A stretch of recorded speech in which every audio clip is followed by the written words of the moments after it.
네, 행복한 안식일입니다. 예,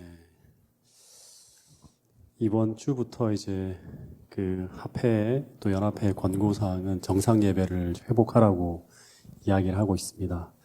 그래서 이번 안식일 그래서 우리 가능하면 모든 분들이 함께 모여서 예배를 드리고 그리고 오후 식사는 교회에서 하지 않고 그 율곡수목원으로 가서 이동해서 소풍을 가서 야외에서 함께 식사를 하기로 했습니다. 그래서 오늘 아마 여러 집사님들이 모여서 김밥과 한 100주를 준비한 것 같아요. 그래서 많은 양들을 준비했는데 오시는 분들이 함께 모여서 다시 한번 우리가 예배를 정상화시키고 또 성도의 교제를 함께 나누는 가운데서 우리가 행복한 안식일을 함께 보냈으면 좋겠습니다.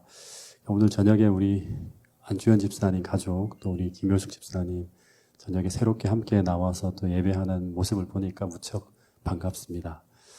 네, 내일 더 많은 분들이 함께 모여서 또 행복하게 예배를 함께 드렸으면 좋겠습니다. 오늘 창세기 34장 이제 넘어가겠습니다. 이 부분이 창세기 중에 제일 어두운 내용을 담고 있는 부분들인데요. 사람들이 잘 안 다뤄요. 그냥 쑥 지나가는 그러한 부분들인데 오늘 이 부분을 통해서 하나님이 주시는 교훈을 또 깨달아 보도록 하겠습니다.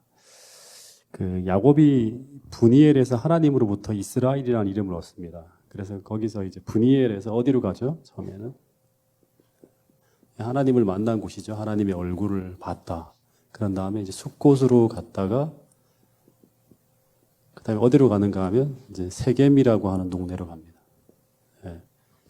지난 화요일 날은 이제 제가 지도를 좀 보여드렸는데 이 세겜이라고 하는 동네가 이제 아주 역사적으로 유서 깊은 그런 동네라고 했죠. 그래서 이 세겜에 이르러서 그 100년 전에 그 할아버지인 아브라함이 이제 처음으로 장막을 치고 예배를 드렸던 이곳에 땅을 사요.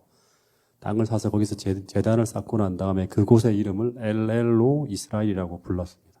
그러니까 하나님, 그 이스라엘의 하나님이라는 어떤 그런 나의 하나님은 이스라엘의 하나님이다. 나로 하여금 세상을 이기게 하시고 하나님의 은혜로 살아가는 그러한 사람임을 입증시켜 주신 하나님이라고 하는 그 이름을 그곳의 이름 명칭을 짓고 그곳에 예배를 드립니다.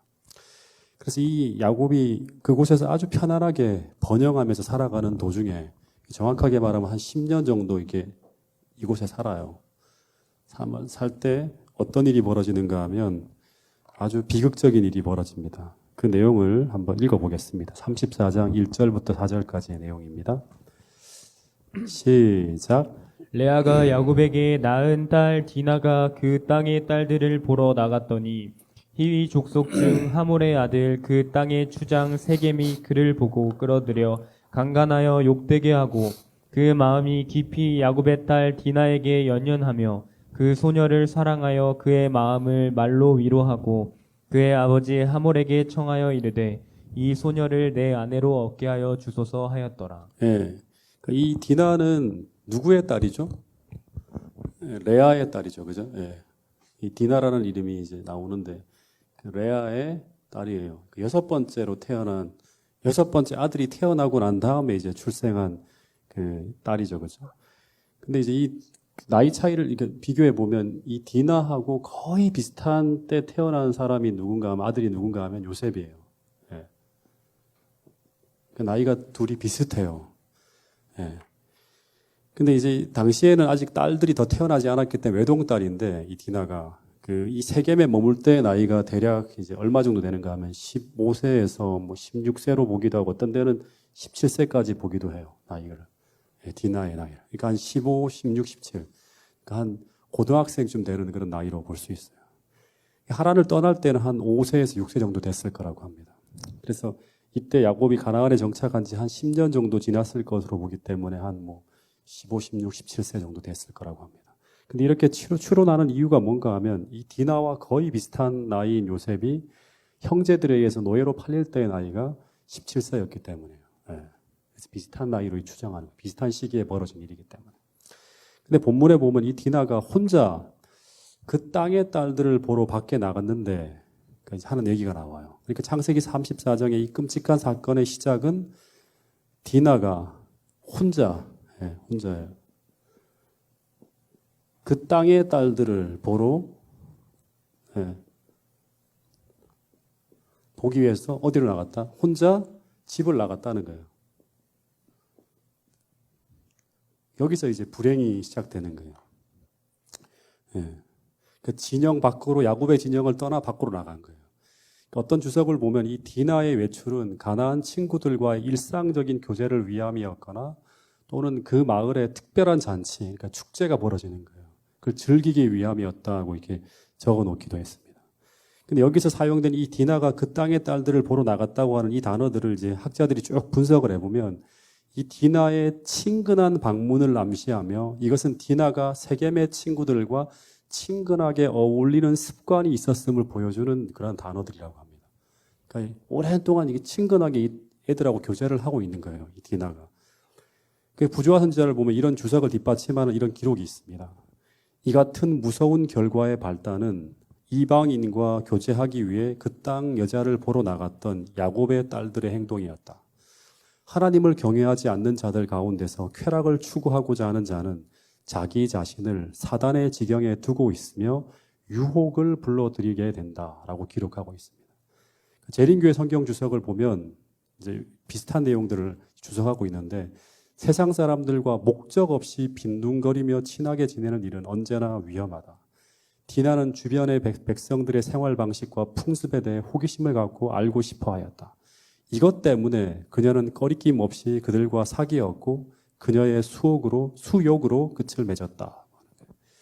그녀의 위기는 부모의 통제와 감독으로부터 자유롭게 되기를 추구했을 때, 또한 우상 숭배자들과 그들의 사악한 습관으로부터 떨어져 지내라는 권고를 무시했을 때 이르러 왔다라고 기록하고 있습니다.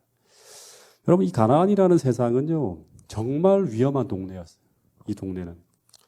그러니까 한마디로 말하면 이제 곧 얼마 몇백 년이 지나지 않아서 이 땅은 완전히 하나님의 심판으로 죄악으로 꽉 차버려서 심판해야 될 그런 동네예요. 온갖 유혹과 죄악이 창궐한 동네였어요.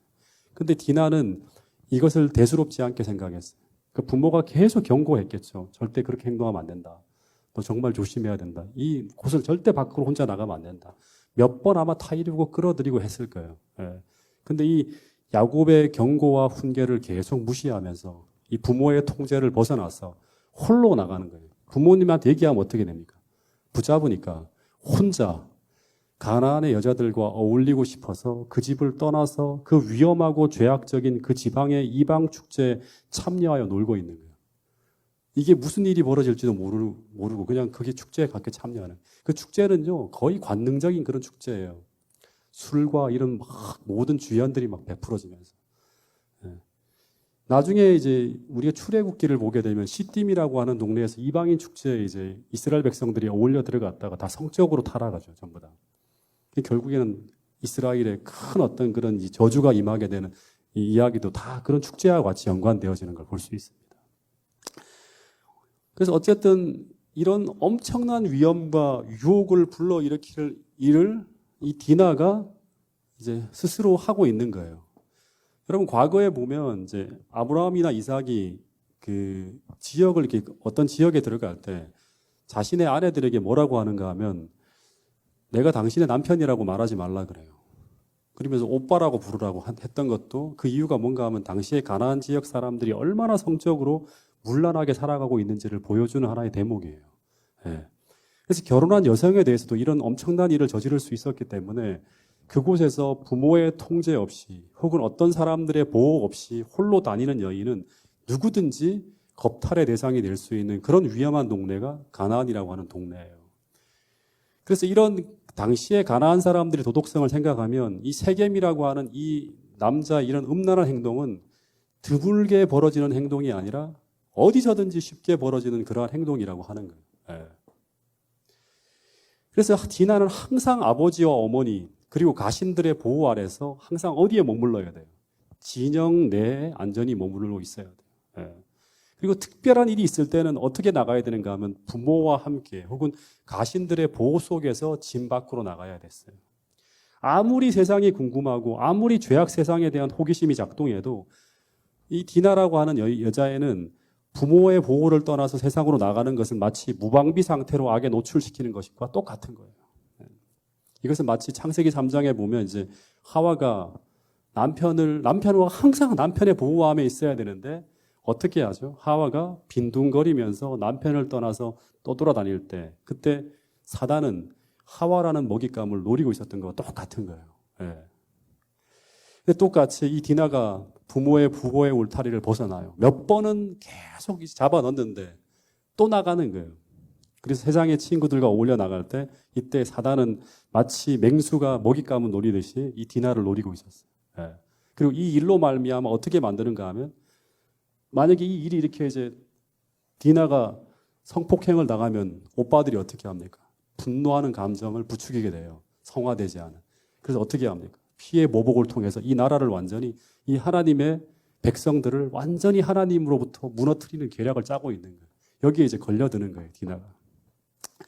여러분, 그래서 우리는 이 말씀을 기억해야 돼요. 한 가지 죄가 그 한 가지로 끝나지 않아요.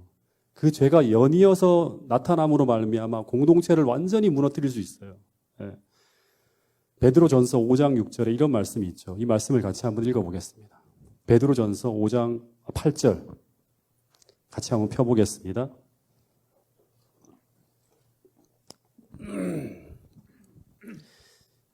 시작. 근신하라 깨어라 너희 대적 마귀가 우는 사자같이 두루 다니며 삼킬 자를 찾나니. 예, 근신하라, 깨어라. 항상 생각을 해야 돼요. 내가 있는 위치.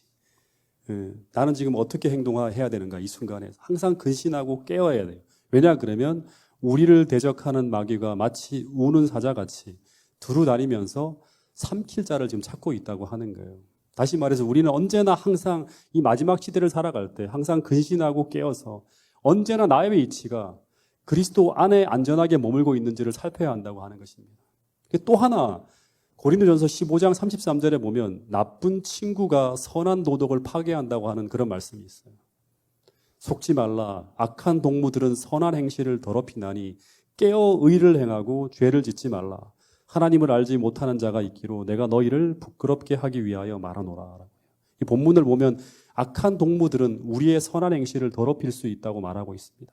그래서 우리는 이 마지막 때 선교를 위해서 죄악 세상 사람들과 접촉을 해야 하고 관계를 맺고 살아가야 돼요. 그죠? 선교를 위해서. 그러나 그때마다 우리는 깨어서 의를 행하기 위해서 다시 말하면 이 일이 하나님 앞에 의를 이루는 그러한 어떤 행동인가를 살펴야 돼요. 세상 사람들의 죄악적 놀이 방식이나 풍습이나 하나님을 경외하지 않는 자들의 쾌락적 즐거움에 동참하는 것에 대해서는 정말 주의하고 경계해야 된다고 하는 것이 오늘 이 이야기를 통해서 우리에게 들려주는 중요한 교훈이라고 하고 있습니다. 어쨌든 2절에 보면 이 디나가 악한 친구들과 어울려서 부모의 보호 없이 축제를 막 즐기고 있는 것을 보면서 누가 이제 쳐다보고 있는가 하면 히위 족속 중에 하몰의 아들 그 땅의 추장 세겜이 이제 이 여자아이를 보고 있는 거예요.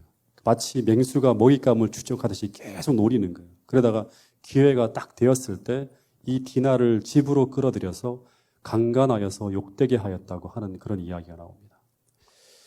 근데 이 하몰의 아들 세겜이 이 디나를 강간하고 난 후에 3절에 보면 어떻게 하는가 하면 그 마음이 깊이 야곱의 딸 디나에게 연연하며 그 소녀를 사랑하여 그의 마음을 말로 위로하였다고 하는 이야기가 나옵니다.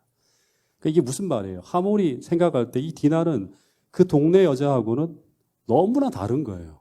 예. 그래서 이 세겜이 4절에 보면 그의 아버지 하몰에게 청하여 이 소녀를 내 아내로 얻게 해달라고 요청을 합니다. 그냥 나의 쾌락의 대상이 아니라 내 아내로 두고 싶다고 하는 거예요. 그래서 5절에 보면 이때 이제 야곱이 자기의 사랑하는 딸이 강간을 당했다고 하는 끔찍한 이야기를 듣습니다.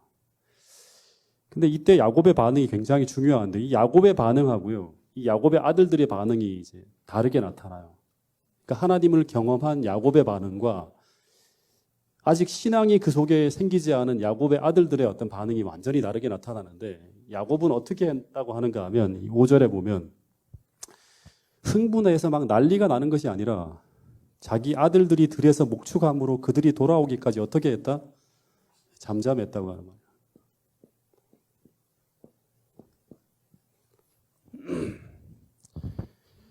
이 잠잠함이라고 하는 이 말은 이 문제를 기도하면서 신중하게 생각했다고 하는 거죠.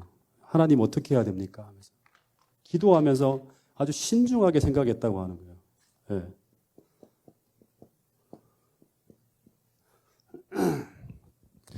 예.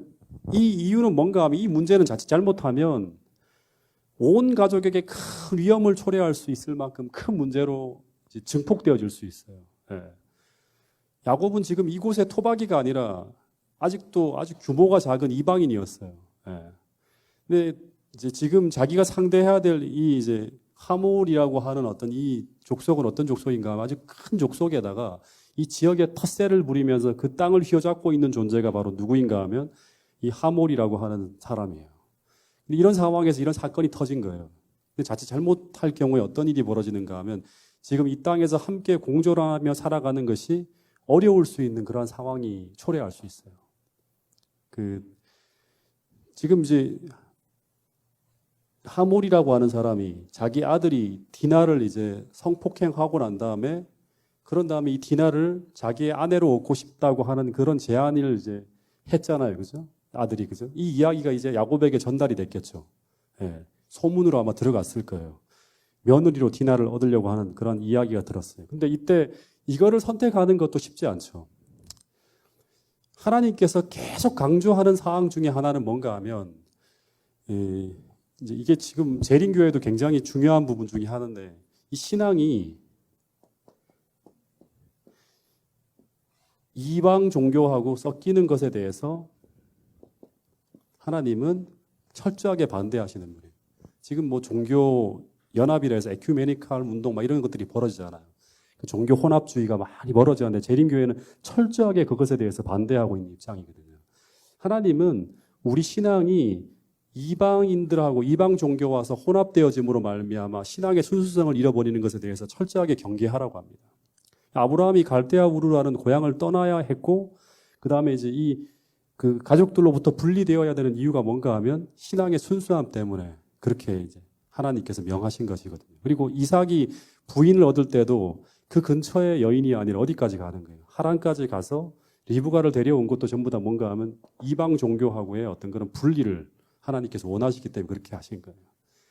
그래서 이방인과 결혼을 금지하는 원칙을 지켜야 되는데, 그래서 그러려면 이 제안을 거부해야 되는데, 그러면 이들과 대립할 수 있는 거예요. 공존이 어려워지는 상황으로 갈 수 있는 거예요. 근데 지금 세겜에 머물고 있는 이 디나를 아직 데려오지 못하고 있는 입장인데, 어떻게든 데려와야 되는데, 어떻게 데려올 수 있을까? 고민하고 있는 거예요. 이들과의 충돌도 생기지 않고, 그러면서도 안전하게 디나를 데려와야 돼요, 지금. 그래서 당장은 화가 나고 어떻게 보면 이 디나가 이렇게 됐다고 하는 것은 자신의 명예를 더럽힌 거거든요. 그래서 딸을 더럽힌 이 세겜을 비록 힘은 안 되더라도 응징해서 이 속에 있는 감정을 속 시원하게 처리하고 싶었을지도 모르겠지만 그러나 야곱은 어떻게 했다? 잠잠했다고 하는, 일단은 신중했다고 하는 거예요. 여러분 그리스도인의 특성 중에 정말 중요한 것 중에 하나가 뭔가 하면 이 신중함입니다. 오늘 이제 이 신중하지 못한 아들로 인해서 벌어지는 그러한 일들을 다 우리가 이제 공부를 하게 될 텐데 오늘 우리가 배워야 될 제일 중요한 것 중에 하나가 바로 이 신중함이라고 하는 거예요. 신중함이라고 하는 것은 한마디로 하면 어떤 걸 어떻게 행동하는 거죠? 신중하다고 하는 건 뭐예요? 신앙적으로 계속 표현을 하면 한마디로 하면 감정에 따라 행동하지 않는 거예요. 감정에 따라 행동하지 않는 거예요. 왜 그리스도인은 당장의 감정에 따라 행동하지 말아야 되는가? 왜냐하면 당장에 터져 나오는 감정의 대부분은 우리의 타락한 육신의 반응에서 우리를 움직이려 하는 거룩하지 못한 감정이기 때문에 대부분 그 감정에 따라 움직이다가는 사단의 올무에 빠지기 쉬운 어리석은 선택을 하게 만듭니다. 그래서 이 예언의 신에 읽어보면 굉장히 많은 부분이 우리는 이성의 통제를 따라야 된다 그래요. 감정에 따라가서는 안 된다고 해요. 그런 얘기들이 계속 반복되어져요. 그래서 우리 삶에 큰 일이 벌어질 때마다 그럴 때일수록 우리는 어떻게 해야 되는가 하면 다 기도해야 되고 그 순간 어리석은 선택을 하지 않기 위해서 신중하게 행동해야 되는 거예요. 속 시원한 방법으로 그 문제를 처리해버리면 대부분 다 더 어려운 문제가 다가와요. 예. 그게 이제 야곱의 아들들이 그렇게 처리한 거죠. 예. 여러분, 어떤 분노한 일이 우리 삶에 벌어진다 하더라도 그것이 비록 의분처럼 보이고 심지어 그때 내가 숙이고 참는 것이 너무나 모욕처럼 보인다 할지라도 여러분, 그 순간 그 감정에 따라서 이 반응에서 따라가는 것은 굉장히 위험할 수 있다고 하는 거예요. 예. 다시 말해서 그 순간 감정에 반응해서 말하거나 행동하거나 결정하는 대부분의 것들은 후회할 일들을 하게 만든다. 이것을 여러분 꼭 기억해야 돼요. 예. 그리고 신앙에 큰 손해를 보게 돼요. 예. 그래서 우리 마음속에 분노하는 감정이 일어날 때 그때 어떻게 해야 되는가 하면 그 감정이 식을 때까지 참을 수 있도록 기도해야 돼요. 예. 그리고 성령의 통제에 자신을 맡길 수 있도록 계속 훈련해야 돼. 경건의 연습이라고 하는 거거든요. 예. 막 감정이 올라와 있을 때는 옳고 그런 게 안 보여요. 모든 게 다 혼란스럽게 보여요. 그리고 이 감정에 충실하게 따라가는 것이 정의처럼 보여요. 근데 그렇지 않다고 하는 거예요. 예. 그래서 기도해야 돼요. 참고 기도하면서 신중해야 된다고 하는 거예요. 예.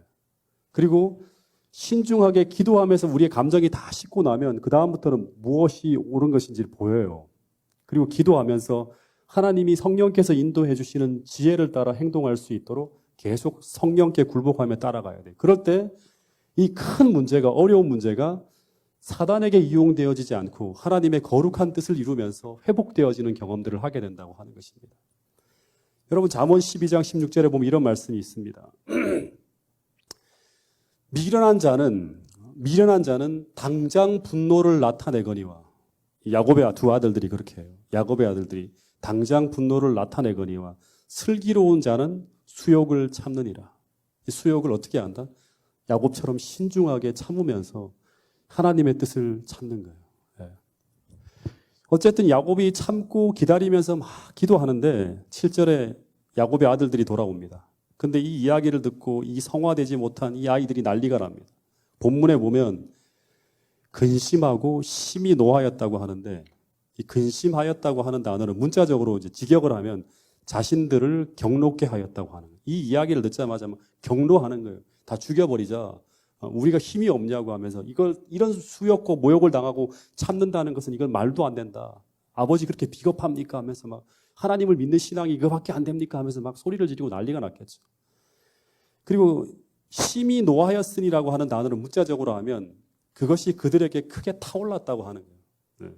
직역을 하면. 이 표현들은 이 야곱의 아들들이 그 소식에 아주 격렬한 분노가 막 일어나면서 걷잡을 수 없이 막 불타오르고 있었다고 하는 거예요. 그러니까 뭐 야곱이 아무리 말을 해도 안 돼요. 아무것도 안 들려요, 그냥. 전 죽여야 된다고, 저놈. 죽여야 된다고. 하면서 막 살기가 막 완전히 막 불타오르는 거죠. 통제가 안 될 정도로. 여러분, 근데 중요한 게 뭐냐 그러면 저를 보세요. 이런 분노한 감정들을 바르게 처리할 수 있는가 없는가 정말 중요한 거거든요. 이런 막 진짜 우리 속에는 이렇게 올라와요. 분노한 감정들을 바르게 처리할 수 있는가 없는가 하는 것이 어떻게 보면 진짜 신앙을 검증하는 하나의 증거가 될 수 있다고 하는 거예요. 야곱과 지금 이 두 아들들, 야곱의 아들들이 완전히 극명하게 드러나는 거죠. 이런 분노한 감정들이 일어났는데 야곱은 어떻게 대하는가 하면 이 하나님이 그 안에 계시고 하나님을 얼굴을 본 어떻게 보면 거듭난 사람은 성령의 통제 아래서 잠잠해요. 이 문제를 이렇게 신중하게 처리하는 거예요. 예. 바르게 처리하는 거예요. 이 감정들이. 아버지가 딸이 강간을 당해서 진짜 완전히 엄청나게 어떤 그 수욕을 당하고 그게 끌려 있다 그러면 당장에 아버지들은 어떻게 합니까? 칼을 차고 바로 뛰어들어가죠. 구하기 위해서. 그죠? 예. 더 분노하는 사람은 어떻게 보면 야곱의 아들들이 아니라 아버지가 더 고통스러운 거예요. 근데 신중하게 잘 참고 있는 거예요. 하나님 이 문제를 어떻게 처리하면 좋겠습니까? 예. 근데 이 야곱의 두 아들들은 그렇게 처리하지 못하고 있는 거예요. 그러니까 실제로 이 거룩하지 못하고 성화되지 못한 감정들이 계속 일어날 때마다 항상 그 감정에 따라서 항상 충동적으로 내 삶이 흘러가는 것은 어쩌면 그것은 육신적 그리스도인의 특징이에요. 예. 그러니까 성화되지 못한 감정들이 계속 우리 안에 올라와요. 예. 그 일어날 때마다 그 감정을 성령을 통해서 거룩하게 성화시켜서 하나님이 원하시는 방향대로 내 삶을 끌고 갈 수 있는가? 신앙이 없으면, 믿음이 없으면 그렇게 할 수가 없는 거예요. 근데 이 거룩하지 못하고 성화되지 못한 감정들이 계속 일어날 때마다 항상 그 감정에 따라서 그 감정에 충실하게 반응하면서 항상 충동적으로 내 삶이 흘러가는 것은 어쩌면 그것은 내가 육신적 그리스도인이라는 것을 나타내는 거예요. 하나님이 안 계시니까 계속 충동에 따라서 이렇게 그 성화되지 못한 감정에 계속 따라가는 거예요. 충실하게. 예, 육신적 그리스도인이죠. 예. 그래서 결국 이 분노한 감정과 이 악한 충동을 하나님 앞에 굴복시키지 못하고 그대로 따라 흘러가다가 하나님의 교회에 큰 화를 초래하게 되는 게 바로 누군가 하면 이 두 아들들의 모습이에요. 근데 이 두 아들들 중에 이제 두 아들이 누구죠? 둘째 아들인 시므온과 셋째 아들인 레위예요. 첫째 아들은 누구예요, 이름이? 네, 르우벤이죠. 이 르우벤이 장자잖아요. 근데 이 장자 직분을 잃어요. 나중에 또 가면 또 보이지만 이 르우벤도 자신의 성화되지 못한 이 어떻게 보면 육적인 욕망에 따라서 아버지의 서모와 통간을 하다가 결국에는 장자의 그 직책을 잃어버려요. 다시 말하면 자신의 성화되지 못한 감정을 따라간 거죠. 근데 시므온과 레위가 그러면 시므온과 레위가 장자가 돼야 되는데 이 시므온과 레위도 장자의 직분을 잃어버려요. 왜 장자의 직분을 잃어버리는가? 네. 왜 장자의 직분을 잃어버리죠? 이 결국엔 여기서의 사건이에요. 신중하지 못한 행동들로 말미암아 결국엔 이 시므온과 레위를 야곱은 뭐라고 하는가 하면 살인하는 기계다. 예, 폭력의 도구다. 그러면서 네 모든 후손들이 나중에 너의 감정들을 따라서 너의 성향들을 본받은 너의 후의 후손들은 다 흩어지게 될 것이라고 하는 그런 어떤 예언은 여기 어떤 그런 저주를 받아요. 이 두 아들들이. 왜 장자의 직분을 차지하지 못하는가? 그 안에는 하나님이 지배하는 특징들이 나타나고 있지 않기 때문에 하나님이 그 사람을 지배하고 있는 특징들이 나타나지 않고 있기 때문이라고 하는 거예요. 다시 말해서 그에게는 아직 복음이 자리하고 있다고 하는 증거가 없기 때문이라고 하는 거예요. 그래서 회개해서 결국 이들에게 다시금 하나님에 대한 신앙, 참된 믿음이 나타난다고 하는 것은 뭔가 하면 이런 성화되지 못한 거룩한 감정들과 충동들이 따라 올라올 때마다 그것을 성령을 통해서 바르게 처리하는 사람, 그런 사람이 되어야지만 어떻게 되는가 하면 하나님의 축복의 도구가 될 수 있는 거예요. 원래 아브라함이라는 사람을 통해서 하나님께서 구원하려고 하는 그 인간들이 그런 사람이 되는 거예요. 어쨌든 이 야곱의 아들들은 이 분노의 감정에 매몰되어서 이성이 마비되어집니다.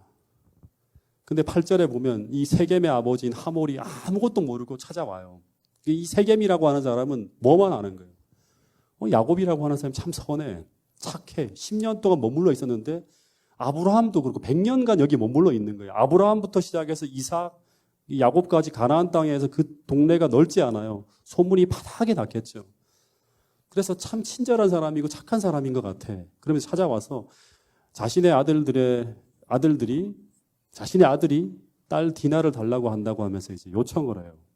그래서 9절에 보면 통혼을 하고 함께 이 세겜 땅에서 좋은 선린 관계를 맺고 함께 공존하면서 잘 살자고 제안을 합니다. 근데 문제는 뭔가 하면 이 디나를 성폭행한 것에 대해서 단 한마디의 사과도 없어요. 한마디의 사과도. 근데 그 이유가 무엇인가 하면 이 성폭행을 하더라도 그 여자와 그 아들이 결혼만 하면 그 행동에 대해서 특별한 문제가 없다고 하는 것이 그 사람들의 도덕 관념이에요. 네. 심지어 11절, 12절에 보면 너희가 내게 요구하는 것은 내가 다 들어주겠다고 하면서 아무리 큰 혼수와 예물을 원한다 할지라도 다 주겠다고 합니다. 그러니까 그런 제안을 하는 거예요. 근데 야곱의 아들들이 뭐 하라고 하는 거예요? 이 제안을 거절해요. 13절에 보면. 그 이유는 무엇 때문인가 하면 속으로는 막 죽이고 싶은 마음이 막 불타오르지만 이걸 싹 숨기고 거짓말을 쳐요. 14절, 15절에 보면 그 이유는 너희가 할례를 받지 못한 사람이기 때문에 우리 누이를 줄 수 없다고 거짓말을 쳐요. 그래서 혹시 너희 중에 남자가 모두 다 할례를 받으면 그러면 너희가 우리와 같이 되기 때문에 우리 딸도 너희에게 주고 너희 딸도 우리가 데려오면서 너희와 함께 거주하면서 한 민족이 되자고 하는 거예요. 그러니까 한 가지 신앙으로 같이 통일되자고 하는 거예요. 네. 그 조건이 바로 뭔가 하면 할례예요. 할례. 그러니까 너희와 내가 우리가 한 민족이기 때문에 서로 아들, 딸들을 주고받으면서 이렇게 결혼하며 살자고 하는 거예요. 만약에 그렇게 하지 못한다 그러면 우리가 우리 딸을 데리러 가겠다고 이렇게 얘기를 해요. 그랬더니 하몰이 아유 그거 제한 충분히 받을 수 있다고 합니다. 그러면서 20절에 보면 성문에 이르러 성문은 이제 회의 장소예요. 그러니까 시청 앞 광장 그런데요. 그걸 모든 사람들을 다 모아놓고 이런 말을 합니다. 첫 번째 21절에 보면 야곱 집안과 이제 함께 동거하자. 그 이유는 우리가 보유한 땅이 워낙에 넓어서 충분히 함께 살 수 있다고 제안을 해요. 그 두 번째는 야곱 집안과 서로 매매하면서 서로 통상을 하자. 그리고 세 번째는 서로 아들, 딸을 주고받아서 통혼하자고 합니다. 그러면서 22절에 보면 한 민족이 되자고 해요. 이 말은 뭔가 하면 야곱의 부족을 흡수하는 거예요. 흡수하면 인구가 늘어나면 국력이 강해지는 거예요. 예. 그러면 그들의 모든 재산과 가축과 모든 짐승이 다 우리 소유가 될 수 있다. 우리에게 큰 이익이다. 제안을 하는 거예요. 근데 그러기 위해서는 22절 어떻게 해야 된다? 할례를 받아야 된다. 그랬더니 24절에 이 말을 받아서 성문으로 출입하는 모든 남자가 다 할례를 받습니다. 근데 이들이 이때 야곱의 칼들이 할례를 받는 순간 야곱의 아들들이 칼을 갈고 있었다는 것은 꿈에도 생각지 못했을 거예요. 왜냐하면 또다시 이야기하지만 아브라함과 이삭과 그 아들들이잖아요. 그죠? 하나님을 여호와 하나님을 믿는 사람들은 지금까지 그들이 보아온 여호와 하나님을 믿는 사람들은 어떤 사람들이다? 도덕적으로 깨끗해요. 절대 거짓말을 치지 않아요. 그리고 진실한 사람들이에요. 한번 거래를 해봤을 때 정말 깨끗한 사람들이에요. 그렇게 믿고 있었기 때문에 100년 동안 그렇게 믿고 있었기 때문에 이 믿음을 가지고 그들은 하는 거예요. 그래서 이 사람들하고 같이 통혼을 하고 모든 조건을 다 수락한 거예요. 예. 여러분 그래서 세상에서 가장 나쁜 사람들이 어떤 사람들인가 하면 이런 종교적인 믿음과 신뢰를 이용해서 나쁜 짓을 하는 사람이에요. 용서받을 수 없는 사람들이 바로 이런 사람들이에요. 예. 그리스도인들은 정직하고 깨끗하고 진실하고 선해야 된다. 그런데 이런 믿음 때문에 우리를 믿고 어떤 약속을 하고 우리에게 어떤 것을 선한 의도로 맡겼는데 그 믿음을 저버리는 행동을 한다거나 혹은 더하여서 그 믿음을 교활하게 이용해서 악을 저지르는 것은 정말 세상의 악인보다 더 나쁜 사람들이에요. 근데 오늘날 기독교인들이 그렇게 변해가고 있습니다. 네. 그걸 위선이라고 하는 거죠. 그죠? 네. 근데 지금 레위와 시몬이 이런 음모를 꾸미고 있는 거예요. 여러분, 이방인들이 여호와를 믿는 신앙을 가지기 위해서 개종을 할 때 어떻게 하는가 하면 첫 번째는 그들이 하나님의 모든 율법에 동의하고요. 여호와를 믿는 신앙을 고백하고 그리고 난 다음에 할례라는 의식을 행함으로 아브라함의 후손이 될 수 있었어요. 근데 이런 할례의 거룩한 의식의 진정한 의미를 어떻게 하는가 하면 이 사람들이 이 야곱의 두 아들들이 완전히 왜곡하고 더하여서 이 거룩한 하나님의 의식을 악용해서 큰 범죄를 저지르는 사람이 바로 누군가 하면 이 야곱의 두 아들들. 정말 악한 아들들이었어요. 용서받을 수가 없는 그런 악한 아들들이었어요. 실제로 그 창세기 45장에 보면 이제 49장인가요? 야곱이 이런 예언을 하잖아요. 아들들에게. 그 저주를 받고 난 다음에 민수기 26장에 보면 시므온의 지파는 그 12지파 중에서 가장 숫자가 적어요. 그리고 레위인들은 전국에 흩어져 살아요. 자기 소유의 땅을 얻지 못하고. 어쨌든 이 하몰 족속들이 생식기에 표피를 잘라내는 수술을 받았으니까 어떻게 될까요? 모두 다 끙끙거리면서 아파할 때 25절에 보면 제3일의 미처라고 하는데 이 3일에는 일반적으로 막 염증이 심해지면서 열이 막 나기 시작한다고요. 약을 안 먹을 때. 가장 아파할 때입니다. 그럴 때 이렇게 기다린 거죠. 할례를 하면 이틀째 첫 날 어떻게 되고 둘째 날 어떻게 되고 셋째 날에 전투력이 가장 약해지고 남자들이 무력해진다는 걸 알고 3일까지 기다렸다가 그 다음에 그러니까 진짜 단일하고 무서운 사람들이죠. 그죠? 바로 충동에 따라 움직이는 게 아니라 3일 동안 철저하게 기다리는 거예요. 자기의 복수의 사리를 다 숨기고 친절하게 대하면서 계약을 다 쓰고. 그런 다음에 이 사람들이 이제 움직이는데 이 하몰의 아들들은 이 야곱과의 이 약속을 지키기 위해서 할례를 행하면서 그것으로 인해서 사람들이 다 지금 끙끙 앓고 있는 거예요. 근데 이때 이 디나의 두 오빠가 칼을 차고 세겜성으로 들어갑니다. 그리고 이 두 아들만이 움직인 게 아니라 27절에 보면 야곱의 여러 아들들이 이 일에 참여했다고 하는 거예요. 주도하는 사람들이 시므온과 레위고 여러 아들들이 함께 참여합니다. 그래서 이 성으로 들어가서 어떤 일을 자행하는가 하면 먼저 동생 디나를 성폭행한 세겜을 죽여요. 그리고 난 후에 이것에 대해서 한마디 사과도 하지 않은 하몰을 또 죽입니다. 그리고 그 성에 있는 모든 남자들을 닥치는 대로 다 살해합니다. 그리고 수많은 남녀들을 어린 아이들이겠죠, 그죠? 다 사로잡아서 이제 노예로 다 끌고 오는 거예요. 그리고 재물을 다 빼앗고 수많은 짐승들을 다 노략질해서 끌고 오는 거예요. 화가 풀릴 때까지 살육을 하고 약탈을 하는 거예요. 분노한 감정들이 풀릴 때까지. 25절부터 27절 한번 읽어보겠습니다. 시작. 제3일에 아직 그들이 아파할 때 야곱의 두 아들 디나의 오라버니 시므온과 레위가 각기 칼을 가지고 가서 몰래 그 성읍을 기습하여 그 모든 남자를 죽이고 칼로 하몰과 그의 아들 세겜을 죽이고 디나를 세겜의 집으로 데려오고 야곱의 여러 아들이 그 시체 있는 성읍으로 가서 노락하였으니 이는 그들이 그들의 누이를 더럽힌 까닭이라. 네, 이 누이를 더럽힌 까닭, 이 분노 때문에 저지르는 이 행동들 하나하나를 보세요. 대량 사륙국이 지금 자행되어지고 있는 거예요. 이들이 누구다? 이 아들들이 누구다? 생각해 보세요. 이 아들들이 누구다? 네, 바로 아브라함과 이삭과 야곱의 후예들이에요. 하나님 나라의 기초를 놓는 12지파의 그 한 조상들이 될 사람들이에요. 이 사람들이. 예. 이 사람들이 하나님을 믿는 언약 백성의 모습이라고 하는 거예요.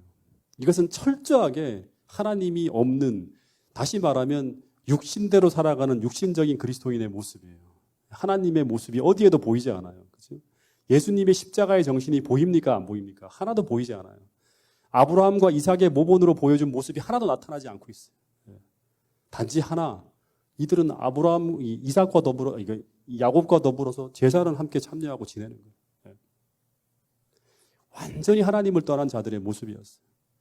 여러분, 또다시 이야기합니다. 어떤 인간에 의해서 악한 일이 우리에게 나타날 때, 그때 우리가 그 일을 어떻게 대처하는가, 어떻게 반응하는가, 굉장히 중요하다고 말씀을 드리고 있습니다.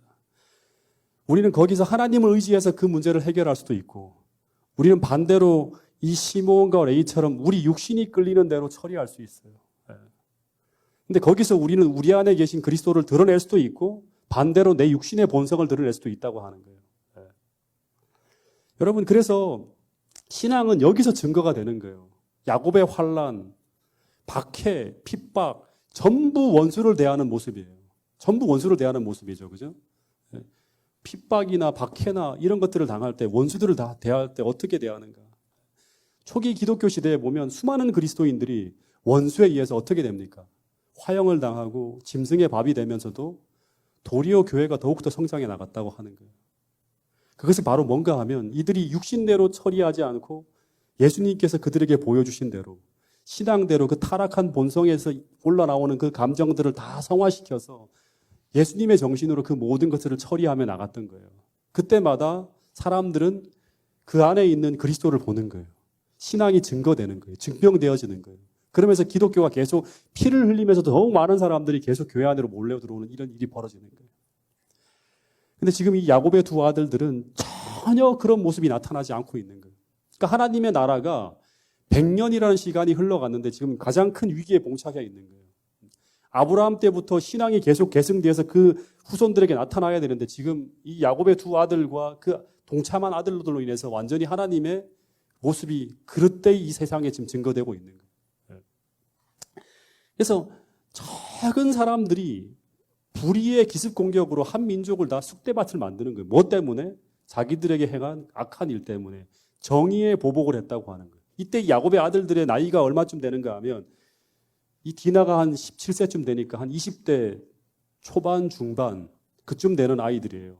근데 이 아이들이 지금 아버지를 속이고 외교적 약속을 빙자해서 상대를 속인 후에 너무나 무섭고 끔찍한 죄를 저지른 거예요. 근데 아직도 이 두 아들들은 자기가 무슨 짓을 한지를 몰라요. 우리는 정의의 보복을 했고 그 일을 하면서 우리는 아무런 타격도 받지 않았다. 성공을 했다고 하는 거예요. 네. 그런 얘기를 지금 하고 있는 거예요. 근데 야곱이 뭐라고 하는가 하면 이 결과를 보고 이 두 아들들에게 이런 책망을 합니다. 이 마지막 말씀인데요. 요거 잠깐 읽어보고 좀 정리를 하도록 하겠습니다. 30절부터 31절입니다. 시작. 야곱이 시므온과 레위에게 이르되 너희가 내게 화를 끼쳐 나로 하여금 이 땅의 주민 곧 가나안 족속과 브리스 족속에게 약취를 내게 하였도다. 나는 수가 적은즉 그들이 모여 나를 치고 나를 죽이리니 그러면 나와 내 집이 멸망하리라. 그들이 네, 네. 이르되 그가 우리 누이를 창녀같이 대우함이 옳으니까. 네. 지금 이 야곱이 굉장히 엄하게 이제 책망을 하는데 어떤 책망을 하는가 하면 너희들의 그 범죄로 인해서 이제 가나안 족속과 브리스 족속이 가만히 있지 않고 쳐들어올 텐데 우리는 지금 숫자가 굉장히 적어. 멸망할 수밖에 없어. 그러는 거예요. 근데 야곱이 옛날에는 두려워하지 않았죠. 왜 두려워하지 않았죠? 네. 그들이 지금까지 가나안으로 들어올 때 그리고 이 가나안 중심부의 세겜은요. 거기서 정말 악한 민족들과 더불어 살아가는데도 안전하게 살아간 이유는 바로 무엇이다? 하나님의 보호하심과 돌보심 속에 살아왔다고 하는 거예요. 근데 지금 이 야곱의 아들들은 하나님을 떠나는 지금 행동을 하는 거예요. 하나님의 보호하심을 완전히 무력화시키는 그런 악한 행위를 하고 있는 거예요. 그래서 위기는 바로 뭔가 하면 외부의 적들이 아니라 무엇이다? 하나님을 의지하지 않는 이 내부의 악이 문제라고 하는 거예요. 여러분 지금 이 야곱의 아들들은 다 어떤 사람들인가 하면 하나님께 제사하고 예배를 드리는 사람들이에요. 다시 말하면 그리스도인이라는 어떤 명칭을 가지고 있는 사람들이에요. 다시 오늘날로 말하면 교회를 다니는 사람들이고 안식일을 지키는 사람이에요. 근데 그 하나님의 신앙인들이 이런 엄청난 악을 저지름으로 말미암아 온 세상에 하나님을 그릇되이 드러내는 거예요. 하나님이 없는 사람들처럼 드러내는 거예요. 그럼 어떻게 될까요? 신이 보호하지 않고 있다고 하니까 이들도 약탈을 해서 지금 다 가져간 거잖아요. 보복을 하고 남녀들을 다 노예로 삼고 재물들과 짐승들을 다 끌어온 거예요. 그러니까 우리도 마찬가지로 저 나라를 어떻게 할 수 있다? 약탈할 수 있다고 하는 거예요. 예. 근데 하나님을 의지하지 않는다 그러면 그 공격을 당해낼 수가 없는 거예요. 멸망당할 수밖에 없는 거예요. 그래서 하나님의 나라가 아브라함에 의해서 시작된 이 나라가 채 100년도 안 돼서 완전히 무너지고 있었다고 하는 거예요. 근데 야곱이 반전을 해요. 35장부터. 어떻게 이 문제를 대처하고 이 위기를 탈출해 나가는가. 그 이야기가 우리 다음 주 화요일 날 35장 이야기를 통해서 같이 함께 나누도록 하겠습니다. 오늘 다시 한번 말씀드리지만 오늘 우리 안에 우리 삶에 악한 일들이 벌어질 때마다 우리는 어떻게 그 문제를 대처해야 되는가. 오늘 여러분들 이 말씀을 통해 다시 한번 마음에 깊이 새기고 우리 안에 계신 그리스도를 그때마다 드러낼 수 있는 그런 믿음을 달라고 우리 함께 기도하는 우리 모두가 될 수 있기를 간절히 바라면서 말씀을 줄이도록 하겠습니다.